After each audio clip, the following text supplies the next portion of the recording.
चैत्यभूमीवरच्या कार्यक्रमातील नाराजी नाट्याचे पडसाद आजच्या मंत्रिमंडळ बैठकीमध्ये उमटण्याची शक्यता आहे। महायुतीमध्ये धुसफूस नाही, सगळं काही आलबेल आहे असा दावा करणारे एकनाथ शिंदे पुन्हा एकदा नाराज झाल्याचं कळतंय। विशेष म्हणजे एकनाथ शिंदेंप्रमाणे 2 नंबरचे उपमुख्यमंत्री अजित पवार देखील नाराज झाल्याचं कळतंय।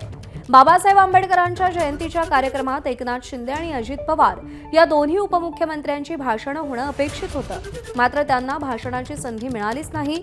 अजित पवार तर राज्यपाल जाण्याआधीच कार्यक्रमातून निघून गेले, तर आपल्या नेत्याला भाषणाची संधी न मिळाल्यानं शिंदे समर्थक देखील नाराज झाले। ऐनवेळी कार्यक्रमाच्या नियोजनात कोणी बदल केला असा प्रश्न या निमित्तानं उपस्थित झालाय। अभिषेक मुठाळ आपले प्रतिनिधी सध्या आपल्या सोबत आहेत। अभिषेक, वरवर सगळं आलबेल असल्याचं सांगितलं जातंय, पण आत कुठेतरी नाराजी खरंच आहे का? काल नेमकं काय घडलं, कार्यक्रम कशामुळे बदलला आणि आज त्याचे काय पडसाद उमटतील?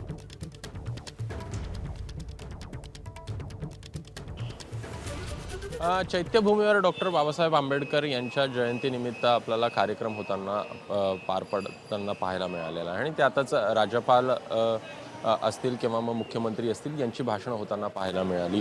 उपमुख्यमंत्री अजित पवार आणि एकनाथ शिंदे यांच्यासाठी 5-5 मिनिटं वेळ जो आहे तो राखीव असल्याचं देखील समजत होतं, मात्र ऐनवेळी कार्यक्रम पत्रिकेत कुठेतरी आपल्याला बदल होताना पाहायला मिळाला आणि राज्यपाल आणि मुख्यमंत्र्यांच्या भाषणानंतर हा कार्यक्रम संपल्याचं दिसलं आणि त्यामुळे कुठेतरी नाराजी नाट्य जे आहे ते रंगताना आपल्याला पाहायला मिळत आहे।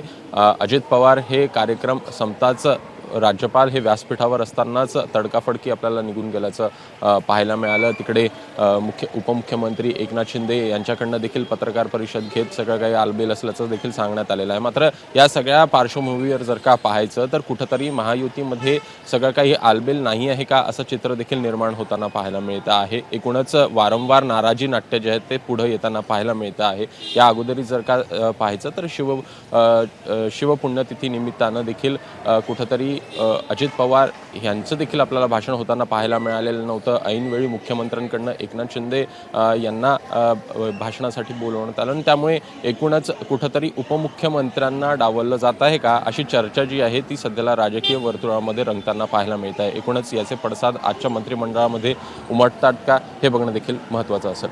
निश्चित। अभिषेक, अपडेट जाणून घेत राहू। तुर्तास धन्यवाद दिलेल्या माहितीसाठी। एबीपी माझा, उघडा डोळे बघा नीट।